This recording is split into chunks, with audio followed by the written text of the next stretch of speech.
சந்திரன் ஒரு கஷ்டப்பட்ட குடும்பத்தில் பிறந்து வளர்ந்தவர். தான் கஷ்டப்பட்டதைப் போல பிள்ளைகள் கஷ்டப்படக்கூடாது என்று நினைத்து வாயை கட்டி வயிற்றை கட்டி நியாயமான ஆசைகளையும் வேண்டாம் என்று துறந்து தன்னுடைய 2 பிள்ளைகளையும் சிறந்த கல்லூரிகளிலே சேர்த்து படிக்க வைத்தார். இவை அத்தனைக்கும் அவருடைய மனைவியும் நன்கு உதவி செய்தாள். பிள்ளைகள் நன்கு படித்து நல்ல வேலையில் அமர்ந்து நல்ல சம்பளம் வாங்கினால் தனக்கும் தன்னுடைய கணவனுக்கும் வயது காலத்தில் உதவியாக இருக்கும் என்று எண்ணினாள்.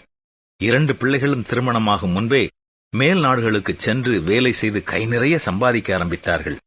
இது கர்த்தர் செய்த அற்புதம் என்று பலரிடம் சாட்சி பகர்ந்தார்கள்.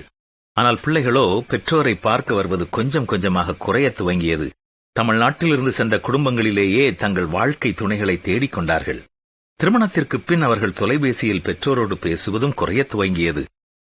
வயதாக தாயும் தகப்பனும் தங்கள் பிள்ளைகளை அதிகமாக தேடினார்கள். தங்களுக்கு அன்பும் மாறுதலும் தர வேண்டிய காலத்தில் பிள்ளைகள் அருகில் இல்லையே என்ற ஏக்கம் அவர்களை வாட்டி வதக்கியது. ஆம், இன்று பல குடும்பங்கள் இந்த பாடுகளின் வழியே இன்று வந்து கொண்டிருக்கிறது. அளவுக்கு அதிகமான ஆசையினால் பெருமையினால் அந்தந்த காலத்தில் தாங்கள் அனுபவிக்க வேண்டிய நல்ல காரியங்களை தியாகம் செய்து கடன் மேல் கடன் எடுத்து வாழ்நாளெல்லாம் பாடுபட்டுக் கொண்டிருக்கிறார்கள். ஆசையின் மறுபக்கத்தை மறந்து போகக்கூடாது. நினைக்க வேண்டியவைகளை மறந்ததால் மறக்க வேண்டியவற்றை எண்ணி எண்ணி ஏங்குகிறான் மனிதன் என்று ஒருவர் கூறியுள்ளார். பண ஆசை எல்லா தீமைகளுக்கும் வேறாக இருக்கிறது. நமக்கு இருப்பது ஆசையா பேராசையா என்பதை குறித்து நாம் ஜாக்கிரதையாக இருப்போமா?